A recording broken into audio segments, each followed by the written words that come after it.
Amigos, amigas, amigos, qué gusto saludarles. Es un privilegio, un honor estar acompañándoles esta noche. Comienzo por decirles que desde hace muchos años, cuando estuvimos en la presidencia de CEPA y aún antes, cuando vinimos a Rafaela muchas veces, siempre nos sonó el nombre de Demetrio Montú, de la asociación, en un lugar pequeño llamado Virginia. Y tuve la oportunidad de conocer instituciones espíritas casi todas en el ámbito de CEPA, en América, en Europa, y esta era una que me faltaba. Así que cumplo hoy con un anhelo personal de estar acá en Virginia y sorprenderme de que en un lugar tan pequeño, de poca población, haya un centro espírita de esta naturaleza y características.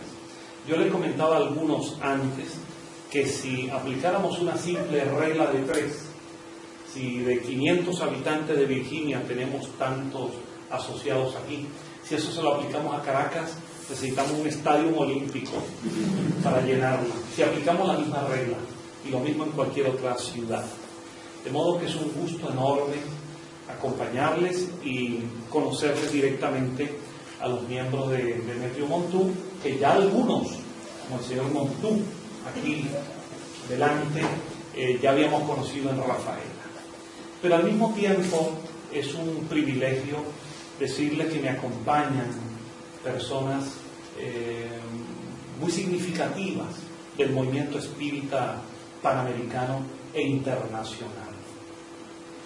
Comenzando con nuestro presidente actual, con Dante López. Dante, que ya saben que es de Rafaela, pero cumple una función internacional en el movimiento espírita de primera línea. Y es una persona talentosa y que ha volcado un inmenso esfuerzo en favor del movimiento espírita, de su difusión, de su estudio.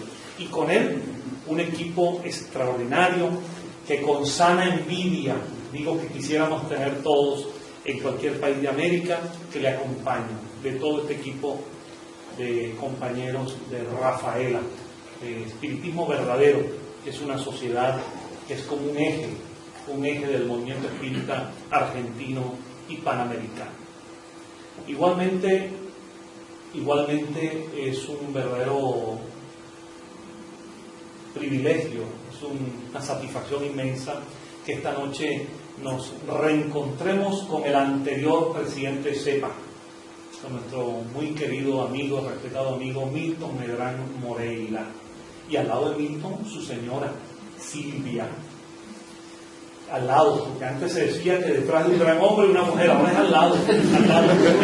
Si las cosas siguen como van, estaremos nosotros detrás. Se dirá de alguien detrás de su esposa o compañera.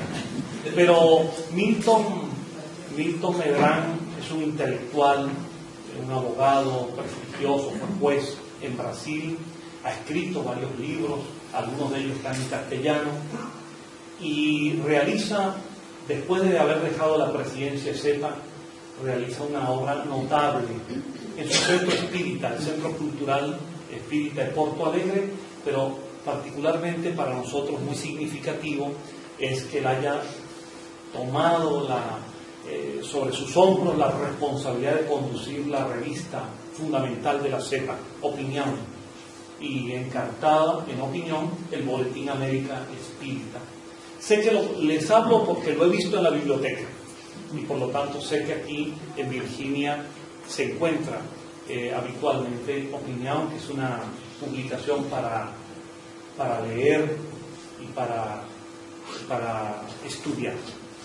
Bueno, de modo que me imagino también que habrá entre ustedes quienes puedan haberse acercado para escuchar nuestras palabras, orientada siempre a la visión espírita, pero con un criterio humanista y amplio, y que quizás no participen directamente o no estén dentro de la visión espírita.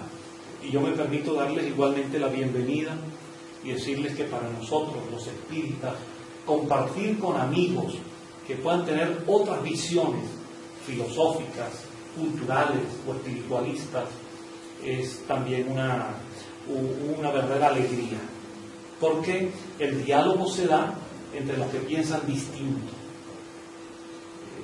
de modo que cuando podemos hablarles a quienes pudieran no tener nuestro exacto enfoque, es también una gran oportunidad para conocernos y para intercambiar en un mundo que cada vez exige más pluralismo, más diversidad, menos dogmatismo, menos adoctrinamiento, que exige cada vez más libertad para pensar, para crear, para difundir. De modo que nos sentimos en familia, entre grandes y entre algunos chicos por allí, entre ellos mi hijo Irán y su madre, que es mi esposa, y ya. De modo que un gusto grande saludarles a todos y desearles que se sientan muy bien.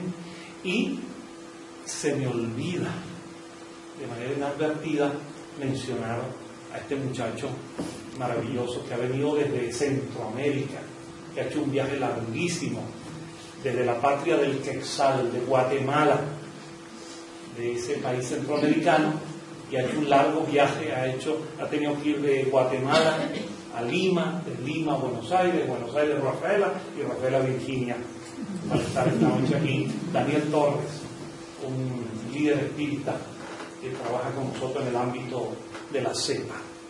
Bueno, espero no haber omitido a más nadie, pero para todos nuestro abrazo fraternal. Bien, habíamos acordado, creo, que hablásemos un poco de la visión social espírita y en particular el enfoque que le diera Manuel Porteiro, ¿cierto? Sí, es sobre ello que nos habían solicitado conversar un poco, porque confieso que nunca vi el título que querían que yo hablara. Bueno, pero tenés buena memoria. Tengo buena memoria todavía, pero era esa la aspiración. Es que yo recuerdo un líder espírita de un país que no quiero mencionar ahora, que él solía decir esto: ustedes invítenme a hablar de lo que ustedes quieran y yo terminaré hablando de lo que a mí me dé la gana. Y no, yo acostumbro respetar mucho a quienes nos solicitan un tema, y tengo entendido que ese fue el tema que alguna vez... Es así, Dante. Manuel Porteiro y la sociología espírita. Eso era todo lo que quería. Manuel Porteiro y la sociología espírita. Bueno, déjenme comenzar tomando el hilo, la idea, de la siguiente manera.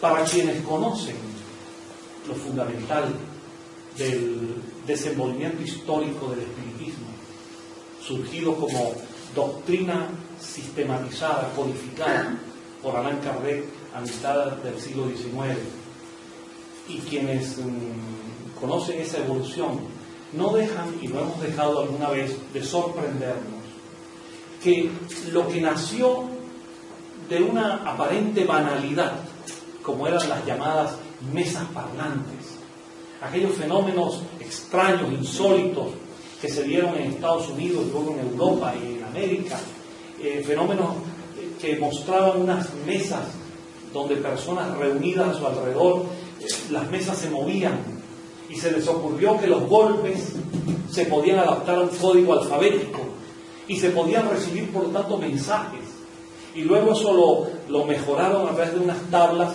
que pasaron a llamar ouijas.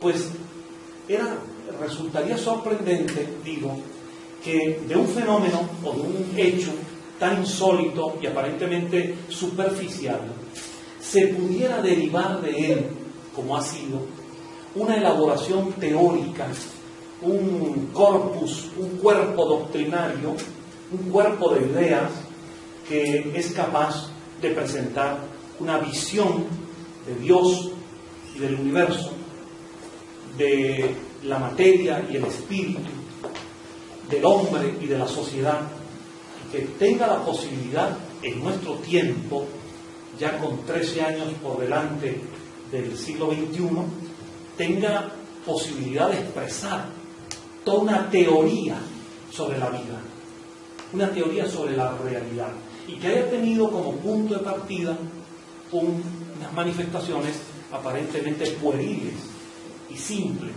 como eran movimientos de las mesas, o golpes en las paredes, o una tabla ouija. Pero cuando el profesor Hipólito León de Nizar se acercó al conocimiento de esos fenómenos, invitado por unos amigos, él se preguntó, era un profesor de educación superior, un filólogo, él se preguntó en qué medida esas respuestas que se daban podían obedecer a un efecto, a una causa de mayor nivel, una causa inteligente superior. Y cuando él se acercó al fenómeno de las mesas, lo que las personas allí en París solían preguntar eran temas referidos a temas muy elementales. Aquellas familias preguntaban si la hija se iba a casar o no se iba a casar, y si les iba a ir bien en la vida o algún aspecto económico. Pero este profesor se preguntó, ¿y si este es el tema que se le plantea a estas causas invisibles, por qué no le preguntamos otra cosa? A ver qué dice. Por ejemplo, ¿por qué no le hacemos una pregunta elemental? ¿Quiénes son ustedes? Que no se les había ocurrido preguntar eso. ¿O qué creen ustedes que es Dios? ¿O ustedes han vivido en la tierra? ¿Son almas de los seres fallecidos? ¿Cómo producen este fenómeno? ¿Cómo estando ustedes en ese nivel pueden interactuar con los cuerpos físicos? Y empezó a preguntar eso. Y con el tiempo sistematizó todo aquello y apareció, en 1857, apareció el Libro de los Espíritus. En una primera versión, con 501 preguntas. Y al tiempo, completando aquello, apareció la versión definitiva, que es un libro de amplia difusión universal, a veces un bestseller, de 1018 preguntas y respuestas. El Libro de los Espíritus. De modo que de un fenómeno, en principio muy simple, se fue elaborando toda una teoría del hombre, de la vida, del universo. Y sorprende, por lo tanto, que haya sido posible tener, y hasta el día de hoy, una doctrina, una forma de pensamiento y un movimiento para difundirlo, como es el movimiento espiritista. Dentro de esa visión que ya se encuentra en síntesis en el Libro de los Espíritus, hay varias dimensiones fundamentales en el orden de los temas tocados, que podríamos resumir ahora diciendo que la perspectiva que ofrece el espiritismo sistematizado por Kardec, esa perspectiva ofrece una visión tetradimensional, es decir, 4 dimensiones en el ser humano: una dimensión biológica, una dimensión psicológica, una dimensión social y una dimensión espiritual. La primera gran definición que ofrece la teoría espírita es que el hombre es una entidad bio-psico-socio-espiritual. Y cada uno de estos elementos, el biológico, a partir de la comprensión de la herencia, la transmisión de los caracteres que nos identifican con quienes nos preceden familiarmente o con quienes nos siguen después, nuestros hijos, o la evolución de las especies, el proceso filogenético de la especie, todo eso nos da una dimensión biológica. Somos un cuerpo con determinadas características. Y eso da pie a muchísimas elaboraciones de estudio y de experimentación y de desarrollo. Somos una dimensión psicológica porque pensamos, porque nos mostramos en una conducta determinada, porque poseemos sentimientos, emociones. Hay todo un mundo de lo que solemos llamar el mundo psicológico. Somos una dimensión social, de la que luego queremos hablar, y una dimensión espiritual. Somos espíritus, ahora encarnados, que con el proceso que llamamos muerte, pasaremos a otro plano, sin cuerpo físico, pero siendo las mismas personas. Y volveremos. Naceremos, moriremos, renaceremos, volveremos, seguiremos, y evolucionamos. La dimensión social, que es entonces de la que les quiero hablar hoy, básicamente, se deriva de las primeras preguntas que el propio Allan Kardec presentó a los espíritus.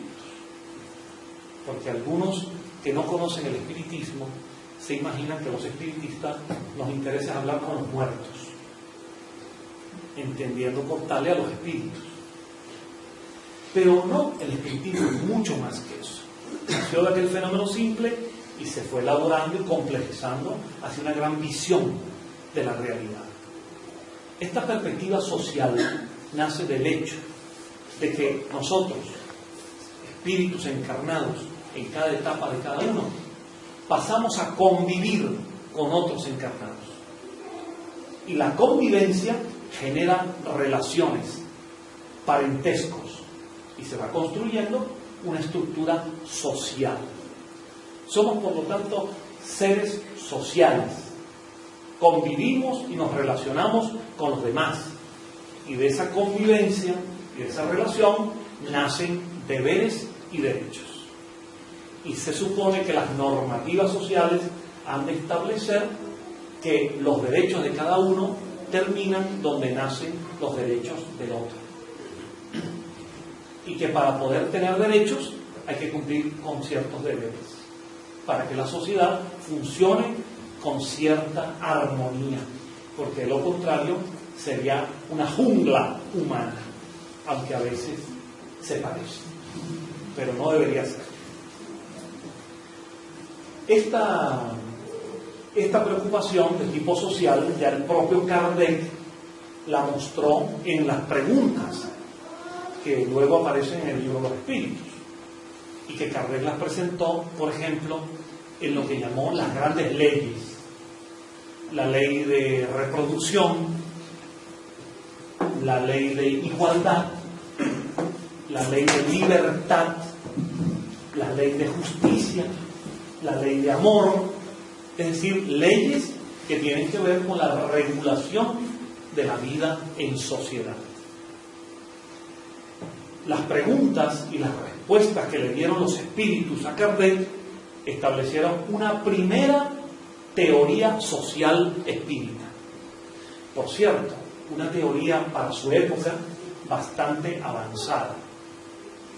Porque en 1854, cuando Allan Kardec, el profesor Hippolyte Léon de Nizar, comienza a hacer las preguntas, que 3 años después publicaría en el libro de los espíritus, cuando él formuló algunas preguntas y obtuvo algunas respuestas, eran ideas que para su tiempo y aún hoy eran extremadamente avanzadas. Por ejemplo, Kardec preguntó a ese mundo espiritual: ¿los seres humanos somos iguales en derechos o hay seres que han nacido con privilegios para dirigir, ostentar el poder y otros para ser dirigidos, gobernados? Kardec preguntó: la esclavitud, en tiempos que la esclavitud todavía era parte del régimen legal de las naciones, ¿la esclavitud es una institución que Dios permite? ¿La esclavitud se justifica? Y las respuestas de los espíritus fueron que esa institución era un oprobio para la humanidad, que nadie tenía el derecho a someter, a subyugar a otro, ni por el color de su piel, ni por el lugar donde hubiese nacido, ni por la condición económica, ni por otra condición. Que los seres tenemos el inalienable derecho a la libertad personal. Estamos hablando de una época en que la esclavitud era una institución legítima, legal, donde el tráfico de esclavos, en buena parte ese tráfico pobló algunas regiones del continente americano, cuando los grandes dominadores españoles, portugueses, ingleses, holandeses, franceses traficaban con aquellos hombres que eran secuestrados en África, por ejemplo, eran seres libres, eran secuestrados allí y trasplantados como mano de obra gratuita en las plantaciones y en los campos en el continente americano. Pues el libro de los espíritus, desde que nace el espiritismo, mostró su oposición a la esclavitud y llamó a los espíritas a enfrentarla. Y así por consiguiente, Kardec hizo preguntas de esa naturaleza. Por ejemplo, en un tema que todavía hoy presenta aristas por resolver, Kardec preguntó: ¿el hombre y la mujer son iguales? ¿Deben tener los mismos derechos? ¿O la mujer debe estar sometida al hombre? Todavía en esa época, el dogma católico de la mujer, que era la generadora del pecado, estaba vigente. Y para entrar a la iglesia era la mujer la que tenía que cubrirse, para cubrir la vergüenza de haber sido en el jardín del Edén la que indujo el pecado original.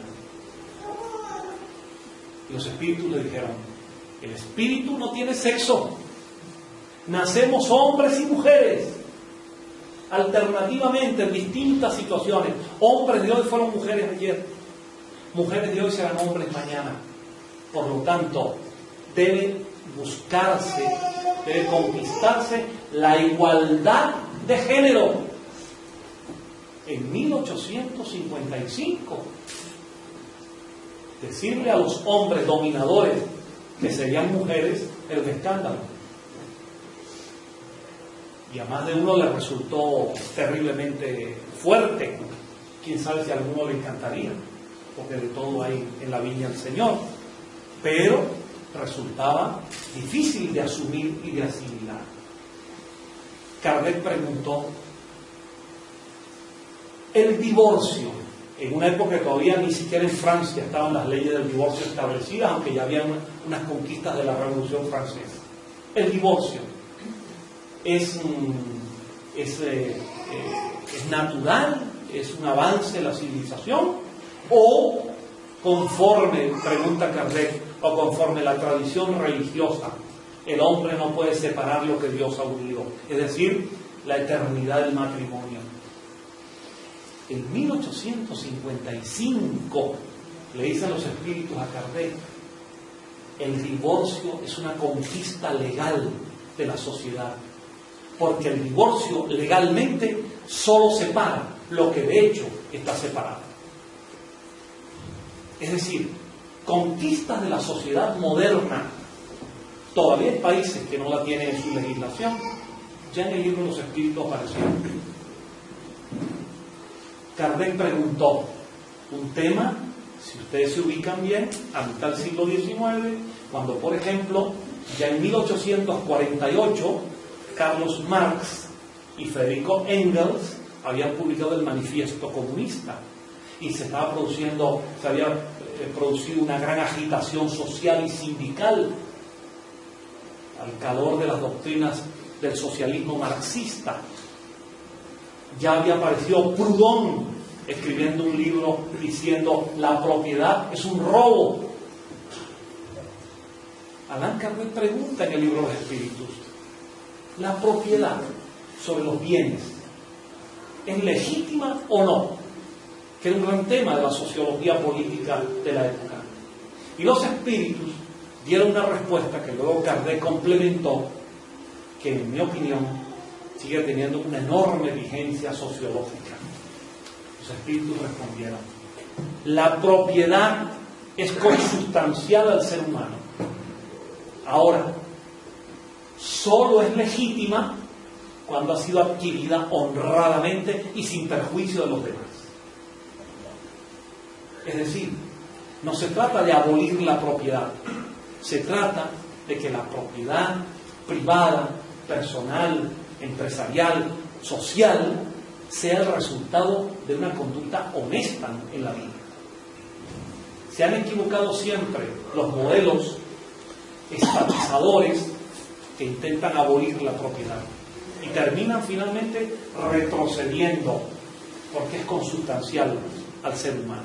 Ahora, hay que poner límites a una propiedad adquirida deshonestamente.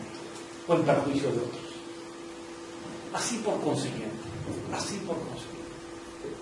En el libro de los Espíritus aparece una primera aproximación a una doctrina social espírita. Y luego otros escritores y pensadores espíritas en Europa y en América se fueron aproximando a una idea mejor acabada sobre qué piensa el espiritismo en su visión social. Y he aquí que en esta maravillosa Argentina aparecen pensadores que se ocupan de ese tema. Uno de ellos fue un gran líder del movimiento espiritista argentino. Él se llamó, ustedes lo conocen, Cosme Mariño. Cosme Mariño, un intelectual de la época, del siglo XIX y parte del siglo XX, escribió trabajos, ensayos y artículos en la centenaria ya revista Constancia para establecer bases de un pensamiento social espírita.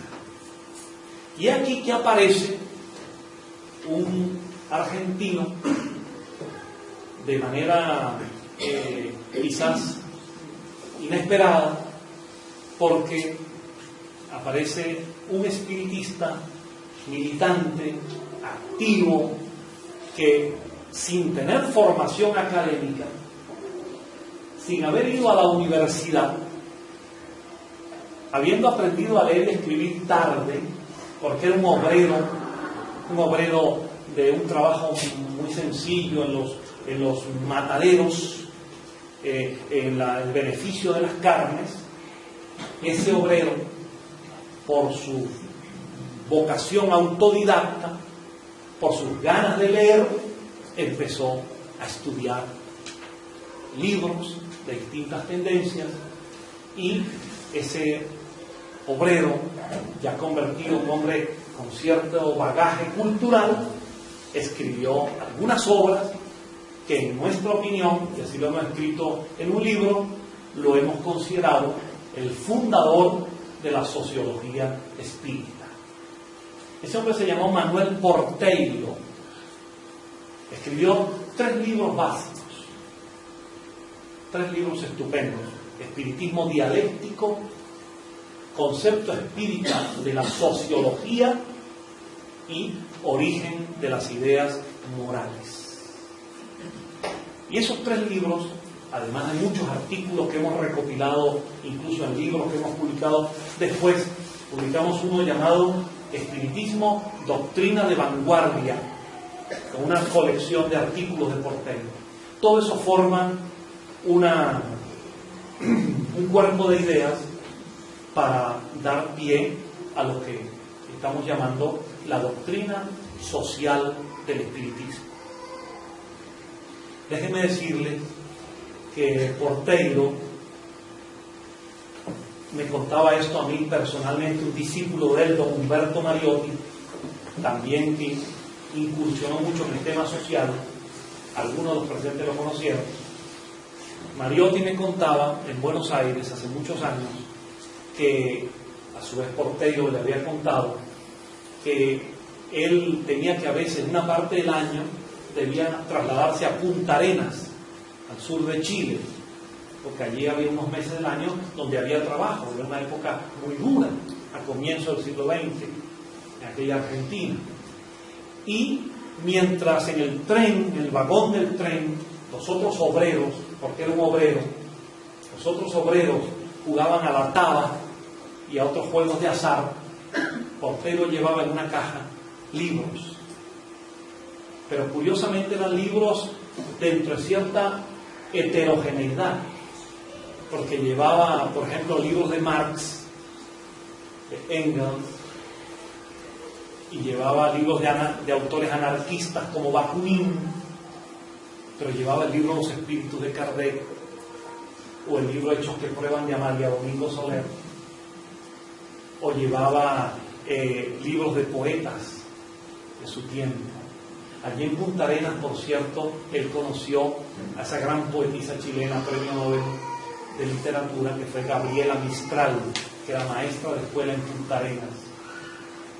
Pues Porteiro, con esa visión, nutriéndose de distintas corrientes, finalmente se decantó por el espiritismo y llegó a ejercer cargos muy importantes en la conducción del espiritismo argentino, entre otros, presidente de la Confederación Espiritista Argentina y director de la revista La Idea de esta institución.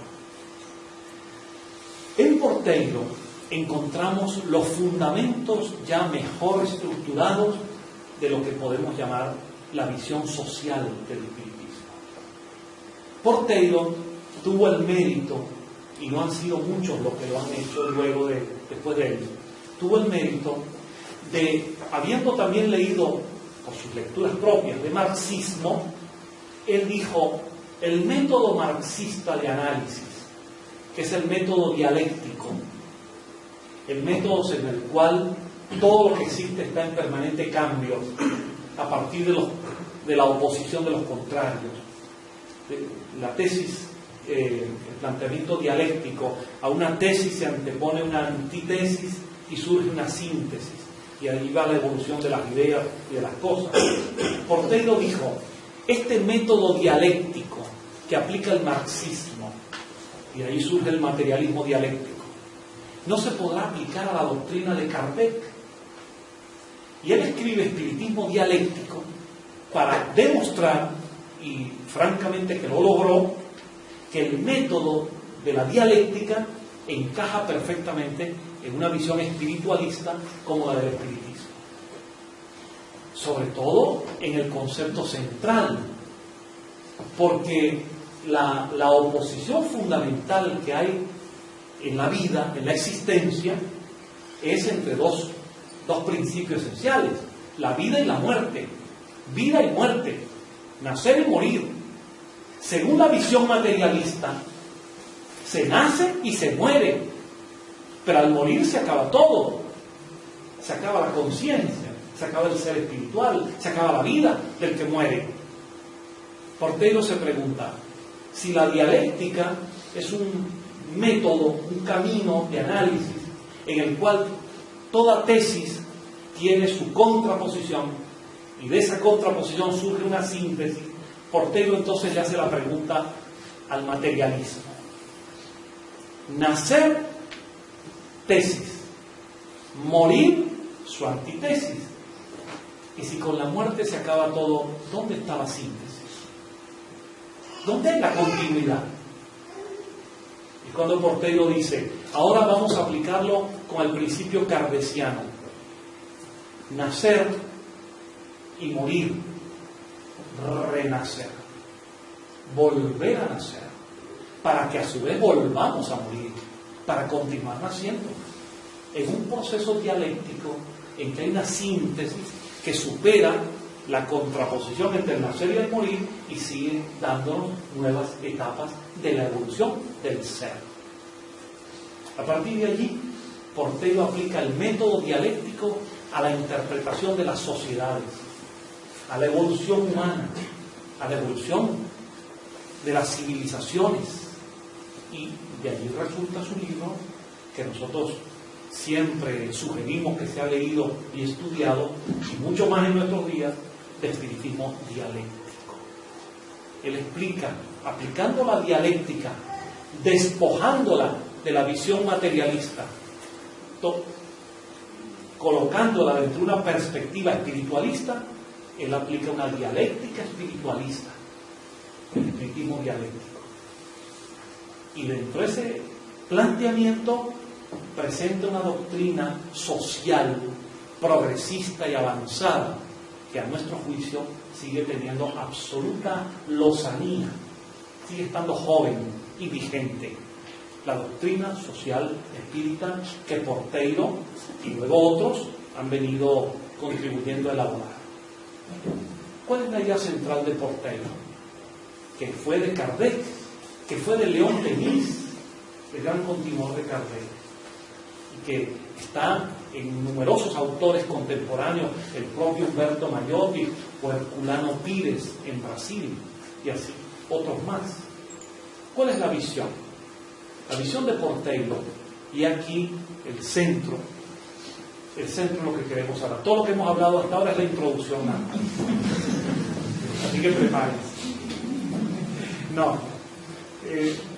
Todo lo anterior sirve para decirles que en la visión de Porteiro, en la visión social, la encarnación del espíritu, la vida corporal y vida social, tiene que ser mirada en una perspectiva de progreso hacia adelante y no intentar justificar el presente por el pasado.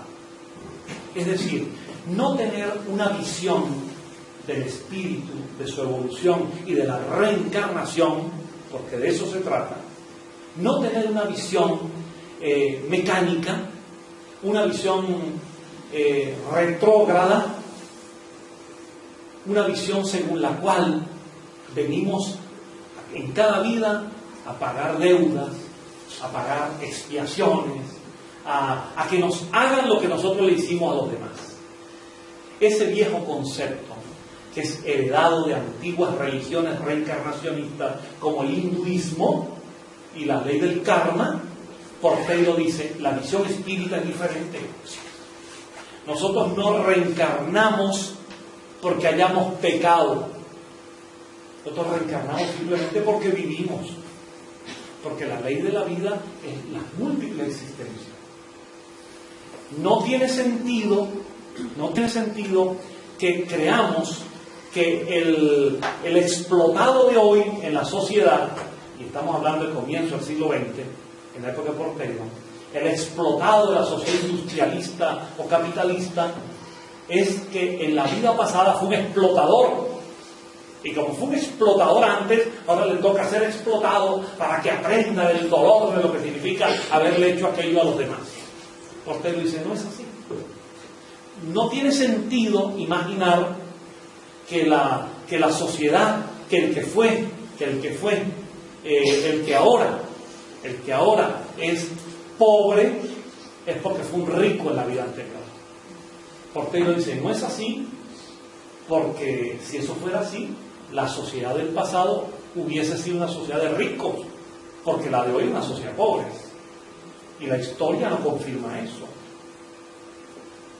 De modo que la sociología espírita, según Porteiro, es superar el concepto de que estamos acá pagando deudas y expiaciones y entender que los nexos, los vínculos que los hay entre las vidas, son vínculos que son hechos reales, pero que cada vida venimos a ella para superarlos y no para repetirlos, ni enredarnos en un círculo vicioso de causa-efecto, porque así nunca avanzaremos. Mirar el pasado para entenderlo, pero no anclarnos en el pasado. Que la visión de Porteiro es una visión hacia adelante, porque a veces, llevado a los extremos, la idea de que en la vida pasada lo que allí hemos hecho ahora nos será hecho a nosotros, nos lleva a unas consecuencias atroces. Por ejemplo, nos lleva a la consecuencia de que tenemos que cruzarnos de brazos ante las injusticias sociales. Porque todo el que está siendo objeto de sufrimiento, de explotación, está bien hecho, porque ese es su karma. Y no debemos interferir en el karma de nadie. O el que nació con una deformidad física, muy bien, porque eso seguro que en una vida pasada le hizo algo a alguien. Entonces, la cirugía moderna, con las aplicaciones y las terapias genéticas, están invadiendo el karma. No, el que sufre, que sufra, porque así aprende.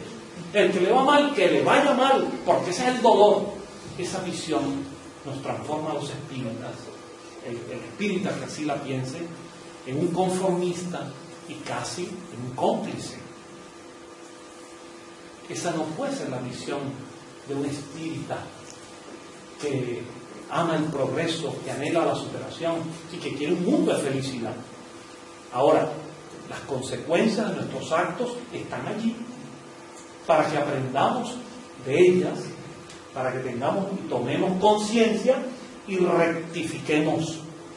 porque solo con el arrepentimiento, el remordimiento, el aprendizaje y la superación es que daremos un paso hacia adelante.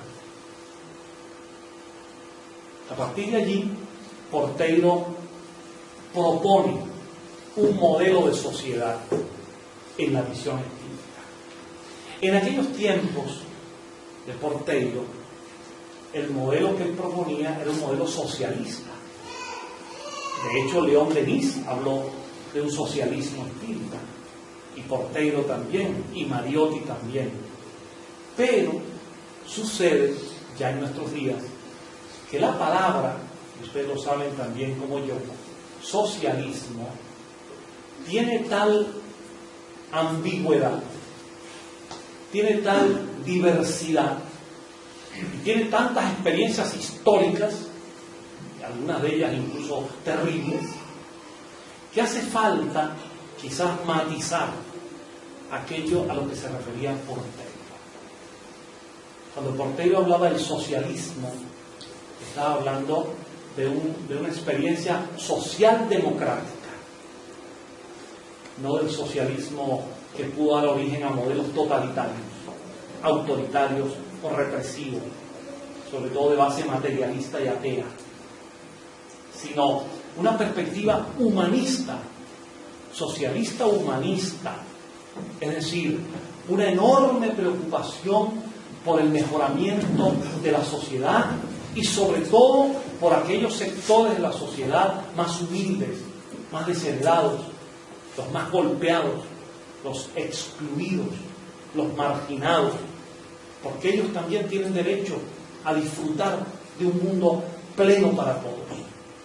Y hay que ayudarlos, no con limosnas, sino con educación, con el trabajo, con el aprendizaje, con hacerlos sentir útiles y dignos, y no siempre recibiendo el peso, sino más bien aprendiendo a pescar, para valerse por sí mismos. El modelo, por lo tanto, social espírita, es un modelo, en primer lugar, fundado en la búsqueda de la igualdad humana dentro de la diversidad de funciones, pero una igualdad que está nutrida, que está fecundada por la libertad.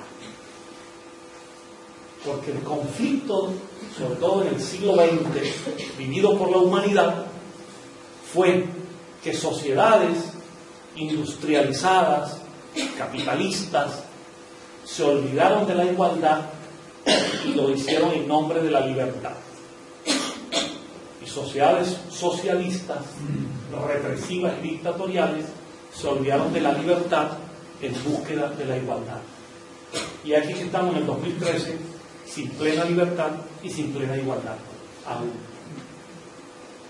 La visión espírita tiene de utopía, mientras que aquellos modelos que al principio fueron utopías se convirtieron en distopías, es decir, utopías negativas. Tiene de utópico, porque es un sueño, pero un sueño que puede ser concretado en la medida que se avance en la comprensión de valores como estos. ¿Qué busca la orientación espírita en lo social? Busca que haya conciencia, que haya reconocimiento de las realidades humanas. Eso significa, por lo tanto, dejar a un lado la falsa creencia de que hay seres superiores y seres inferiores, razas superiores y razas inferiores, países destinados al éxito y países condenados al fracaso. No, todos tenemos vocación para el éxito, pero hay que trabajar para ello. Todos tenemos vocación para la felicidad, pero hay que trabajar para ello. Esa visión espírita, por lo tanto, presenta una organización humana y social que sea capaz de garantizar, al menos como meta, una mayor equidad, un mayor equilibrio, una mayor justicia, una mayor libertad y por lo tanto una mayor práctica de la fraternidad y del amor entre las personas. Eso es un sueño que en general comparte toda persona de bien, Cada uno podrá tener sus matices, pero en general las personas de bien soñamos con eso. Soñamos con un mundo sin esos contrastes, con esas diferencias abismales, que unos están todos los días luchando para agregarle un cero a la derecha de su cuenta bancaria y otros están apenas luchando por el pan de ese día. Esos contrastes no son obra de Dios. El propio Kardec lo preguntó en el libro de los Espíritus. En el propio libro de los Espíritus, Kardec preguntó: ¿las injusticias sociales son obra de Dios o de los hombres? Y los Espíritus dijeron: por supuesto que es obra de los hombres. Y le toca a los hombres luchar para superarlas. Toda una invitación al cambio. Una invitación a un esfuerzo por mejorar la sociedad. Ahora, esa visión social espírita de cambio, en ese diseño de un modelo de mundo mejor, con libertad, con igualdad, con equidad, con fraternidad, con una convivencia sana entre las personas y con una vocación a la evolución y al progreso, se presenta en ello un clásico debate, en el que no siempre todos los espíritas se han puesto de acuerdo, pero que hay que definir bien. ¿Cómo lograr una sociedad mejor? Hay quienes proponen, tomando el Estado, tomando el poder, tomando el gobierno, desde el Estado, con una concepción determinada, haremos el cambio social.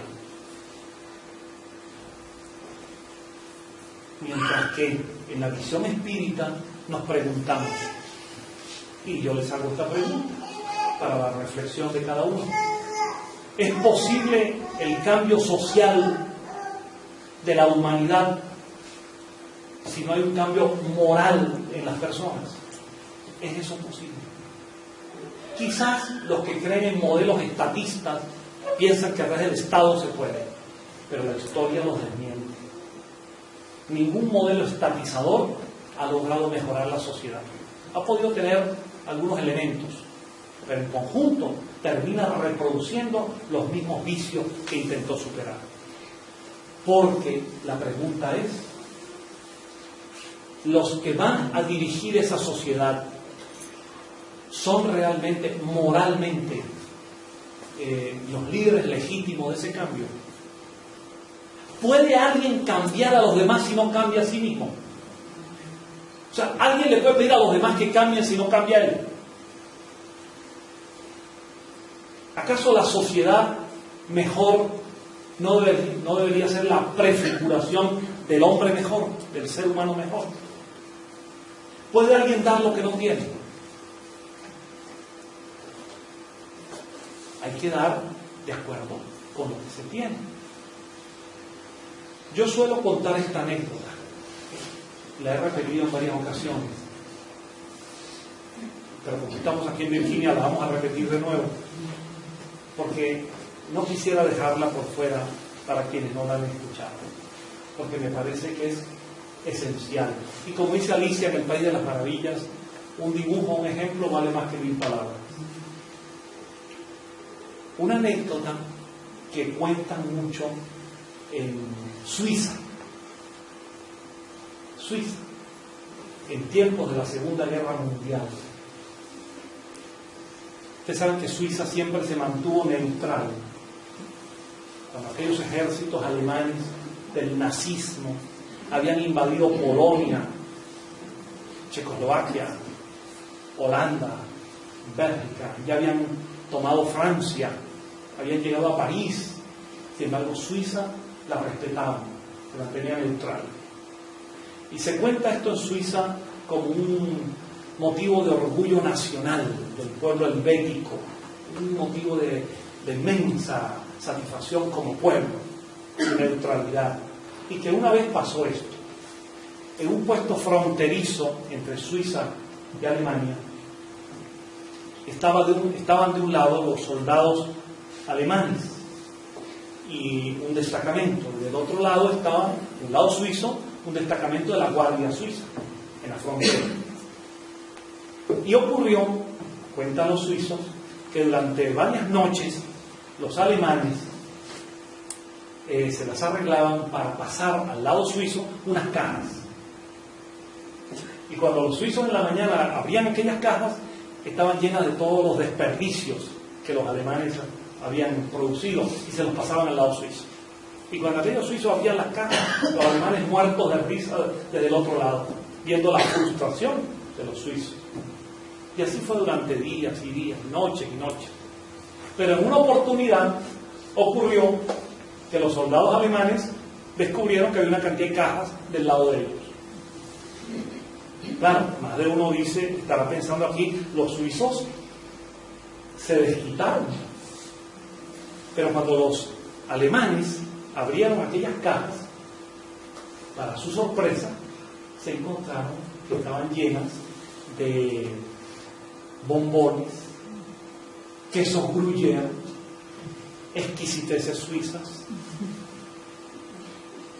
Y no podían entender aquello, cajas, con aquellos regalos, con aquellos obsequios, aquellos productos tan exquisitos. Y no entendían hasta que por fin abrieron una caja. Y en la caja había un letrero en alemán que decía simplemente esto: cada uno da lo que tiene.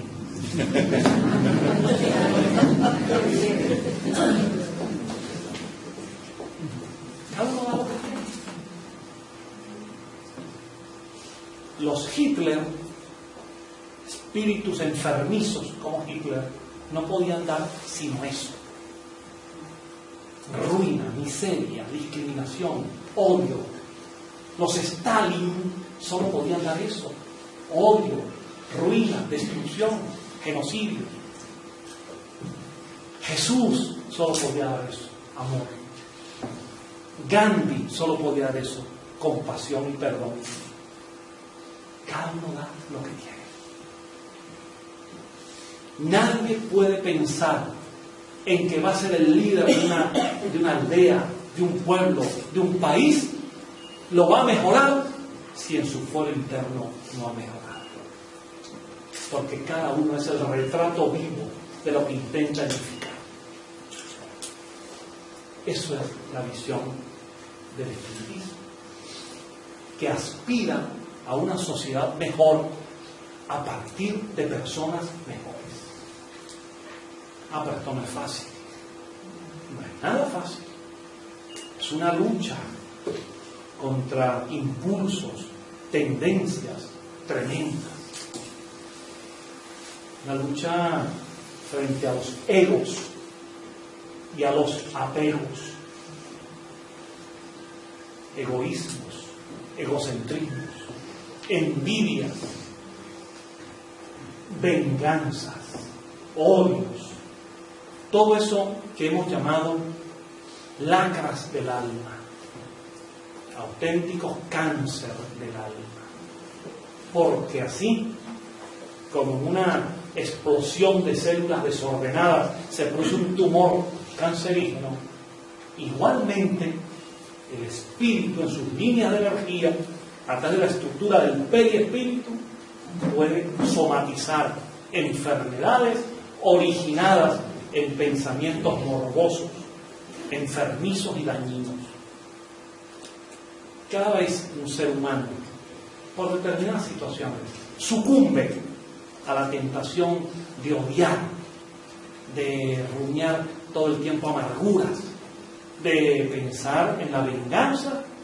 Cada vez está generando pigmentos psíquicos que terminan devolviéndose como un boomerang y terminan dañando orgánicamente y emocionalmente y espiritualmente. Cada vez que un líder lanza discursos encendidos llamando a la violencia, llamando al odio y llamando a la irresponsabilidad de llevar a pueblos o al mundo a un precipicio, está generando esas consecuencias, pero también se está inundando enfermizamente de todo aquello. En cambio, el mensaje de amor, de perdón, de compasión, de amor por la vida, de respeto a la vida, es un mensaje que traza unas líneas armónicas que retornan y nos inundan de paz y de positividad. Por lo tanto, el modelo que pretendemos para los demás, si creemos en eso, tenemos que empezar por aplicarlo en nosotros. Yo recuerdo siempre esta antigua conseja, una pequeña lección que nos viene del Oriente, es decir, de aquellos pueblos de sabiduría milenaria, en China en este caso, de un hombre, un joven, que en el fuego de la edad de sus 20 años se le ocurrió que él iba a ser el líder de la humanidad, que iba a cambiar el planeta. Pero tuvo el acierto, conforme a la costumbre confuciana, a la costumbre de la idiosincrasia del pueblo chino, de consultar a un venerable anciano. Porque en China, a diferencia nuestra, digo nuestro en algunos lugares nuestros, la persona mayor es como un jarrón chino, la queremos mucho pero no sabemos dónde ponerla. Y algunos hasta los envían a un asilo, o algunos no hayan cómo resolver esa situación. En China, por el contrario, a pesar de todas las situaciones de la China actual, hay la tradición del respeto al anciano, a la persona mayor. Es un tesoro tener un bisabuelo en la casa. Es un tesoro de sabiduría. Y se le venera y se le respeta, y es la autoridad, porque allí está depositada la experiencia, la sabiduría y el bien. Pues este joven se le ocurrió ir a consultar a un venerable en su pueblo. Y le dijo: venerable maestro, dígame una cosa, yo quiero cambiar el mundo, deme su bendición. Y también, como es la sabiduría de aquellos pueblos, que se expresa: es más sabio cuanto menos habla. Le dijo simplemente: eso que pretendes, cambiar el mundo, eso es mucho, vete a tu casa a meditar. Y así lo hizo, fue y meditó. Al cabo de un tiempo volvió y le dijo: maestro, gracias, la verdad que he meditado, el mundo es muy grande, ¿cómo voy yo a cambiar el planeta? Yo voy a cambiar mi país. Y el maestro le dijo: es mucho, mejor medita. Y así lo hizo. Y fue.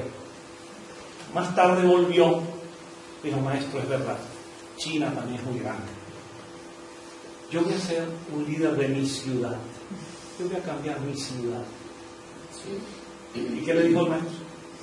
Es mucho. Vete y medita. Medita. Lo hizo, volvió, encantado de la meditación, y dijo: maestro, tenías toda la razón, he comprendido. Yo voy a cambiar mi familia, la familia que yo he recibido, la familia que voy a crear, mi familia. ¿Y qué le dijo el maestro? Es mucho, vete a meditar. Hasta que finalmente fue, meditó y volvió casi como un árbol búdico iluminado de sabiduría. Maestro, gracias, entendí. Tengo que cambiar, soy yo. Y el maestro le dijo: ¡es mucho! Ya cuando este hombre estaba desesperado, le dijo: es mucho, pero es el punto de partida. Porque cambiando tú, cambiará tu familia, con tu familia y otras familias la ciudad, tu ciudad y otras ciudades el país, y tu país y otros países cambiarán el mundo. Pero es mucho. La visión espírita está resumida allí. Hay que empezar por cambiar. Es un esfuerzo. Es un esfuerzo grande. Tenemos muchas aristas que limar, muchas asperezas, pero es el camino. Si logramos eso, podremos tener autoridad moral, podremos dar ejemplos, podremos servir de referencia para lograr ese mundo mejor. Pero lo que tenemos actualmente, y por eso tenemos tantas dificultades en el mundo moderno, aún, aunque se han logrado avances hay avances muy importantes, pero tenemos sociedades altamente consumistas, altamente cultoras, le rinden culto al dios dinero, al consumismo, al industrialismo. No importa que haya daños ecológicos, no importa que se destruyan especies, con tal de que eso produzca dividendos. Y por otro lado, modelos que desde lo opuesto lo que han hecho es generar ruina, improductividad y absoluta liquidación del derecho del ser humano a la libertad. Es una meta por cumplir, es una asignatura pendiente ver cómo encontramos un modelo social en el cual haya equilibrio entre el mercado y el Estado. Tanto mercado cuanto haga falta y tanto Estado cuanto sea necesario. Y encontrar el punto de equilibrio para que el mercado produzca, pero el Estado también vigile. Para que el mercado no nos convierta a todos en robots tras el culto al dinero y al consumismo, pero también para evitar que un Estado nos convierta, sea un Big Brother, un gran hermano, como decía Orwell, que controle la sociedad y nos convierta en unos robots al servicio de unos líderes, o de un partido o de un Estado. Es una tarea pendiente. Nosotros creemos que el espiritismo puede ayudar. Nosotros no creemos, al menos yo no lo creo, que el espiritismo sea ni el camino, mucho menos el único camino, ni la única posibilidad. Hay muchos caminos y todos son buenos. El espiritismo es uno de ellos. Para quienes hemos llegado a esta convicción, llegamos a la convicción de la vida espiritual, de la vida después de la muerte, de que los espíritus se manifiestan por diversidad de formas, de que la vida es eterna, continuada, vivimos múltiples veces, de que hay mundos, hay posibilidades de vida infinita en el universo. La visión espírita, pero no significa que creamos que es la única posibilidad. Cada quien por su camino puede avanzar y va a hacer cosas maravillosas. Los espíritas lo que deseamos es que haya un mundo de mayor respeto y tolerancia para que nos entendamos, nos conozcamos, nos respetemos, nos comprendamos. Los espíritas sufrimos mucho la incomprensión. Hay gente, quizás en esta Argentina no sea así, pero hacia el norte, hacia el trópico, en nuestros países, ser espiritista para mucha gente es ser satánico, demoníaco, o cuando no, un lerdo con cara esquizofrénico, torpe, o que está creyendo en necedades, o practicando algún sincretismo, algún rito extraño. Y esto se confunde en Brasil con umbandas o quimbandas, o en Centroamérica con el vudú, o con la brujería, o la hechicería. Y sufrimos eso. De personas que emiten ese juicio y ni siquiera se han tomado la molestia de ver qué es aquello que están enjuiciando. Y lo único que los espíritas estamos pidiendo es que una persona que quiera hacerse un juicio crítico del espiritismo, por lo menos se tome la molestia de leer algo al respecto. Porque de lo contrario, criticar lo que no se conoce es una señal de profunda ignorancia. Lo que pedimos es, como decía John Lennon, denos un chance. Lennon lo pedía para la paz. Nosotros pedimos un chance de ser conocidos. Denos la oportunidad, los que no son espíritas, de conocernos. Y después digan todo lo que quieran. Critiquen todo lo que puedan. Eso nos va a ayudar además a mejorar. Pero no critiquen aquello que no conocen. Mi madre, que era una española fuerte, mi madre me decía a mí, en nuestra institución espírita, observando esta situación, mi madre era una mujer de campo, sencilla, pero intuitiva. Ella me decía, el problema del espiritismo no es lo que el espiritismo dice, el problema es lo que creen los demás que dicen. Y ella me decía, si logramos, decía ella, que las personas no acepten nada del espiritismo, no acepten nada, no admitan nada, pero por lo menos sepan lo que el espiritismo dice. Mi madre decía, muy a la española, decía, el mandado está hecho. Ese es el mandado que nosotros aspiramos. Que la sociedad, al menos aquellos que van a opinar sobre el tema de lo que es el espiritismo y lo que no es, por lo menos se preocupen en tener una idea de lo que el espiritismo dice. Yo espero que esta noche, si hay alguno aquí en esa situación, espero que el mandado esté hecho. Es decir, que siga dudando, discutiendo, polemizando, discrepando, disintiendo, siga oponiéndose, pero por lo menos diga, caramba, yo por si acaso me voy a leer el libro de los espíritus de Allan Kardec para ver en qué me estoy oponiendo yo. Si eso lo logramos, es un inmenso avance, un inmenso avance. Y tenemos también, ya mirado hacia adentro, bajo techo propio, tenemos nosotros que hacer nuestro propio esfuerzo. El esfuerzo de estar cada día más en sintonía con los ideales que defendemos, para que el movimiento espírita también no sea perturbado por esos típicos factores humanos, donde el personalismo, donde las rencillas personales, donde las envidias, donde las discrepancias no son procesadas sanamente, sino que se convierten en motivo de separaciones. Aspiramos también en el movimiento espírita dar una palabra por la unidad, por el entendimiento, por una mayor armonía, porque si los espíritas también entre nosotros no somos capaces, pensando más o menos igual o parecido, no somos capaces de unificar esfuerzos, tampoco le estamos dando un buen ejemplo a la sociedad. De manera que la justicia entra por casa.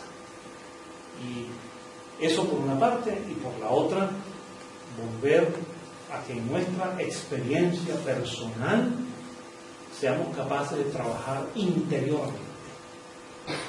Ese proceso interno de modificación, de superación, que es difícil, pero tenemos que trabajar en él.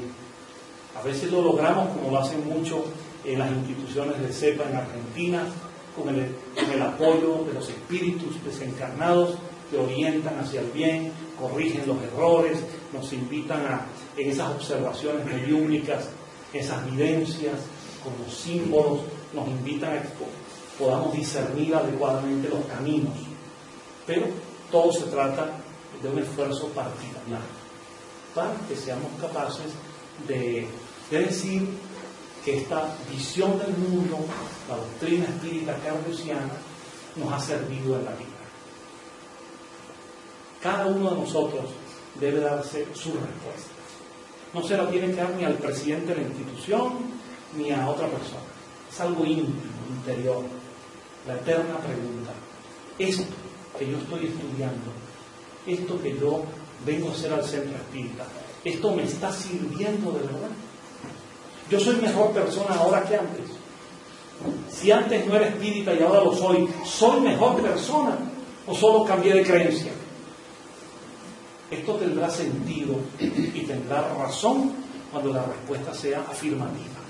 Es decir, esto me está sirviendo. Yo soy mejor ser humano, soy mejor persona, soy mejor papá, mejor mamá, mejor abuelo, abuela, hijo, hija, nieto, nieta, esposo, esposa, compañero, compañera, amigo, amiga. Es decir, si soy mejor a partir de esto. Allí es donde esto va. Y si esto se logra, pues obviamente será el factor fundamental para que por multiplicación podamos lograr la sociedad que todos deseamos, la que todos anhelamos. No es fácil lograrlo ahora, no es una meta para una encarnación, no es una meta que se mide en unos años, es un proceso complejo, pero hay que empezar en algo, hay que empezar por algo. Y no lo dejemos para la próxima vida, lo que podamos hacer en esta. No dejemos ni siquiera para los próximos años lo que podemos empezar de una vez. Si podemos, si ya hemos empezado, sigamos. Y si no hemos empezado, nunca es tarde para empezar. Comenzando por examinar hasta lo más sencillito. A veces en una familia hay hermanos que no se hablan. O a veces, en este caso en mi experiencia clínica como psicólogo, me encontré con muchos pacientes que me decían, jóvenes, me decían, yo le quiero decir a mi papá que yo lo quiero, aunque estoy disgustado con él, pero he querido decirle que lo quiero, que lo amo. Y yo digo, ¿por qué no se lo dice? No puedo. Bueno, vamos a trabajar eso.